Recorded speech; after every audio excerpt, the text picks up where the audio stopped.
Hello everyone, आप सभी लोगों का एक बार फिर से आपके अपने YouTube channel massive skill mechanical में स्वागत है। दोस्तों, आज की इस वीडियो में मैं आप सभी लोगों को यूकेपीएससी यानी कि उत्तराखंड पब्लिक सर्विस कमीशन में जो वैकेंसी निकली है जूनियर इंजीनियर की, उसके डिटेल सिलेबस, एग्ज़ाम पैटर्न और जो आपका कौन कौन से टॉपिक से क्वेश्चन आने के चांसेस है, इसके बारे में डिटेल में डिस्कस करेंगे। तो वीडियो को प्लीज़ पूरा एंड तक ज़रूर देखिए। देखिए, वीडियो में मेनली जो हम जो है वो हिंदी एग्ज़ाम में जो आपका है वो हिंदी, इंग्लिश से क्वेश्चन, उसके बाद में इंटरव्यू के बारे में और टेक्निकल जो सबसे इंपॉर्टेंट है, इन चारों ही चीज़ों के बारे में डिस्कस करेंगे। तो चलिए शुरू करते हैं। तो सबसे पहले मैं आपको बता दूं कि एग्ज़ाम पैटर्न के बारे में, ठीक है। तो पहले पूरा पैटर्न देख लेते हैं। यही पैटर्न रहेगा, आपको ये पैटर्न तो ध्यान में रख करके एग्ज़ाम की प्रिपरेशन करनी है। तो इसमें हिंदी जो है वो कितने नंबर का है, तो इसमें जो 100 नंबर का हिंदी रहेगा, नंबर ऑफ़ क्वेश्चन 100 क्वेश्चन रहेगा और एवरी क्वेश्चन जो है 1 मार्क्स का रहेगा, ठीक है। तो हिंदी के लिए 2 घंटा दिया गया है। इंग्लिश भी जो है आपका 100 क्वेश्चन रहेगा, 100 मार्क्स का रहेगा और इसके लिए भी 2 घंटा रहेगा। पर यहाँ पर जो टेक्निकल है वो 2 पेपर में होगा, पेपर 1 होगा, पेपर 2 होगा।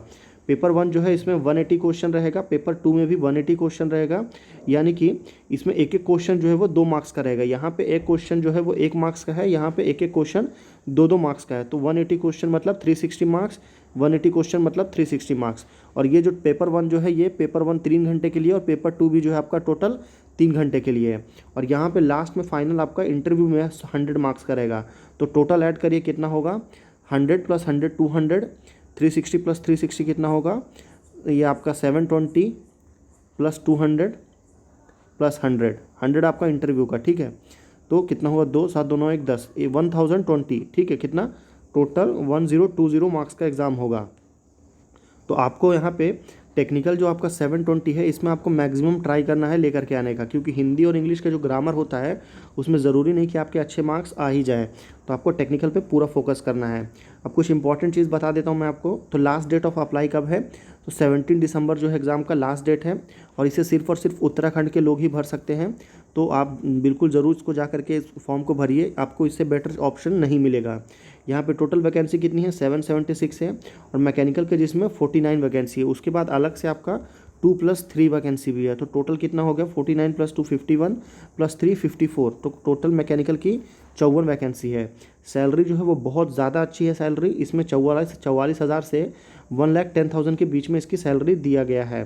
तो ये कुछ इंपॉर्टेंट चीज़ थी जो मैं आपको बताना चाहता था। अभी हम सिलेबस के बारे में देखते हैं डिटेल में, ठीक है। तो जो आपका यूकेपीएससी का जो जेई का सिलेबस है वो बेसिकली आपका सिविल, मैकेनिकल और अलग अलग ब्रांचेस के लिए है, पर हम यहाँ पर सिर्फ और सिर्फ मैकेनिकल के बारे में बात करेंगे। तो चलिए देखते हैं क्या क्या टॉपिक्स हैं हमारे पास। तो सबसे पहले आपका अप्लाइड मैकेनिक्स एंड डिज़ाइन रहेगा, इंजीनियरिंग मैकेनिक्स रहेगा, मैकेनिक्स ऑफ मटेरियल जिसको कि हम मटेरियल साइंस बोलते हैं, ये भी रहेगा। उसके बाद आपका थ्योरी ऑफ मशीन यानी कि टॉम हो गया, ये भी रहेगा। फिर आपका वाइब्रेशन जो है बेसिकली आपका थ्योरी ऑफ मशीन का ही एक पार्ट है, पर यहाँ पे इसको वाइब्रेशन को अलग से दिया गया है, तो इससे क्वेश्चन जो है आपका ज़रूर आने के चांसेस हैं। उसके बाद आपका मशीन डिज़ाइन हो गया, fluid mechanics and thermal science यानी कि थर्मल इंजीनियरिंग के बारे में भी रहेगा। फ्लूइड मैकेनिक्स रहेगा, ये फ्लूइड मैकेनिक्स अलग से रहेगा और एक आपका थर्मल साइंस के साथ जो आपका ऐड होता है वो वाला भी रहेगा।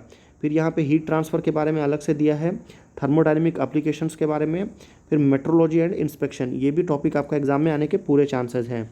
उसके बाद है आपका कंप्यूटर इंटीग्रेटेड मैन्युफैक्चरिंग यानी कि जिसको कि हम कैड या कैम बोलते हैं ना, CAD, CIM, कैड कैम, ये सब जो रहेगा कैड कैम के आने, इनसे भी क्वेश्चन आने के चांसेस हैं।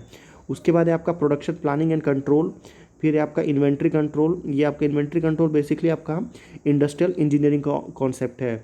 उसके बाद है आपका ऑपरेशनल रिसर्च मटेरियल मैन्युफैक्चरिंग, ये भी आपका इंडस्ट्रियल इंजीनियरिंग का ही टॉपिक है। फिर आपका बेसिकली स्पेसिफिक इंडस्ट्रियल इंजीनियरिंग से भी क्वेश्चन आएगा। इंजीनियरिंग मटेरियल जिसको हम मटेरियल साइंस बोलते हैं, इससे भी क्वेश्चंस आपके आएंगे। फिर यहाँ पे जो दिया है आपका casting, forming and joining process, तो ये बेसिकली आपका क्या है, तो मैन्युफैक्चरिंग प्रोसेस का पार्ट है जिसमें आपका कास्टिंग के बारे में, फॉर्मिंग के बारे में और जॉइनिंग यानी कि वेल्डिंग के बारे में पढ़ते हैं। तो इनसे एग्जाम में क्वेश्चन बहुत ज़्यादा आने के चांस है। फिर लास्ट है आपका machining and machine tool operation, तो ये भी आपका एक इम्पॉर्टेंट चैप्टर हो गया, ठीक है। तो बहुत सारे चैप्टर हैं, सारी चीज़ों को हम कवर करना है। तो यहाँ पर एक अलग करके सेग्रीगेट करके दिया है, ठीक है। सेग्रीगेट करके जैसे मैंने आपको बताया था कि एक पेपर 1 होगा जो कि आपका कितना, जिसमें 180 क्वेश्चन रहेगा 360 मार्क्स का, ठीक है। तो पेपर 1 में बेसिकली 2 पार्ट में रहेगा, ठीक है। एक आपका सेक्शन A रहेगा, एक आपका सेक्शन B रहेगा। तो इसमें कुछ अलग अलग करके भी दिया गया है सिलेबस को, तो उसको भी देखते हैं। तो सेक्शन ए में क्या क्या है, तो applied mechanics, machines, lifting machines या theory of machines and automobile technology और मैकेनिक्स ऑफ सॉलिड, यानी कि ये आपका मॉस जिसको बोलते हैं या सोम, स्ट्रेंथ ऑफ मटेरियल जिसको बोलते हैं।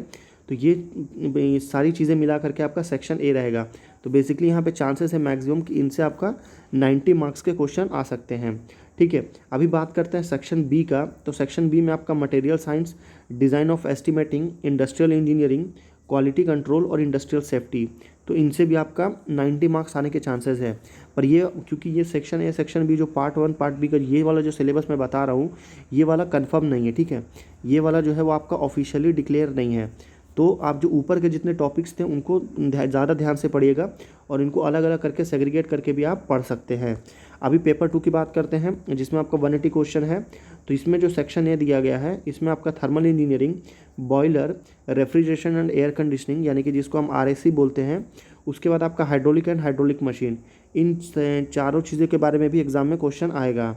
फिर सेक्शन बी देखते हैं, उससे पहले फ्लूइड प्रॉपर्टी, ये आपका बेसिकली फ्लूइड मैकेनिक्स का ही पार्ट है जिसमें कि फ्लूइड की प्रॉपर्टीज़ के बारे में पढ़ते हैं, जैसे कि सरफेस टेंशन हो गया, कोहेशन, एडिशन, इन सब चीज़ों के बारे में। लास्ट में आता है आपका सेक्शन बी में manufacturing process, metal forming process, foundry practices, machine tool technology and maintenance या workshop practice and production technology. तो ये कुछ इंपॉर्टेंट टॉपिक्स हैं जिनसे आपका एग्ज़ाम में क्वेश्चन आ सकते हैं। तो यहाँ पे आपका सिलेबस वाला जो टॉपिक है वो ख़त्म हो चुका है। अभी अगर आप चाहते हैं कि मैं इसके जो UKPSC का जो सिलेबस है उसको मैं अपने चैनल पे कवर करूं तो आप नीचे ज़रूर आपको कमेंट करिए। अगर आपके कमेंट रहेंगे तो मैं ज़रूर उस पर वीडियो बनाना शुरू करूँगा। उसके मॉडल पेपर